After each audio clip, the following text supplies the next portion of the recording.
I'm sweaty, heart racing, stomach in knots. You can't cry for help.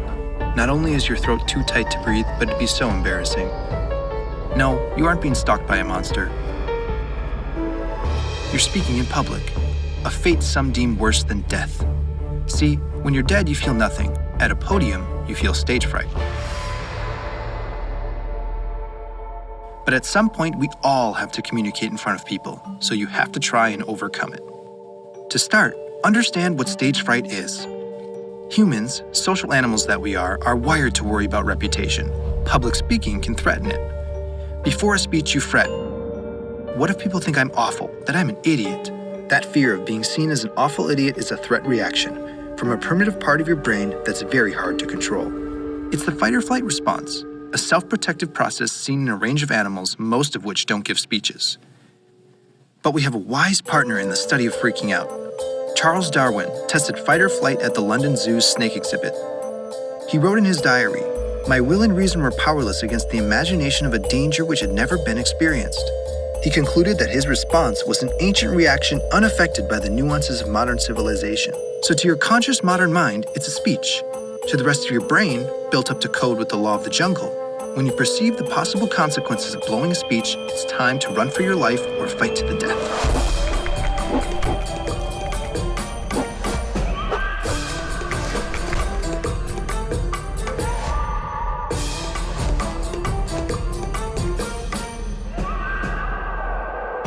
Your hypothalamus, common to all vertebrates, triggers your pituitary gland to secrete the hormone ACTH, making your adrenal glands shoot adrenaline into your blood. Your neck and back tense up, you slouch. Your legs and hands shake as your muscles prepare for attack. You sweat, your blood pressure jumps. Your digestion shuts down to maximize the delivery of nutrients and oxygen to muscles and vital organs. So you get dry mouth, butterflies. Your pupils dilate. It's hard to read anything up close, like your notes. But long range is easy. That's how stage fright works. How do we fight it? First, perspective. This isn't all in your head. It's a natural, hormonal, full-body reaction by an autonomic nervous system on autopilot. And genetics play a huge role in social anxiety. John Lennon played live thousands of times, each time he vomited beforehand. Some people are just wired to feel more scared performing in public.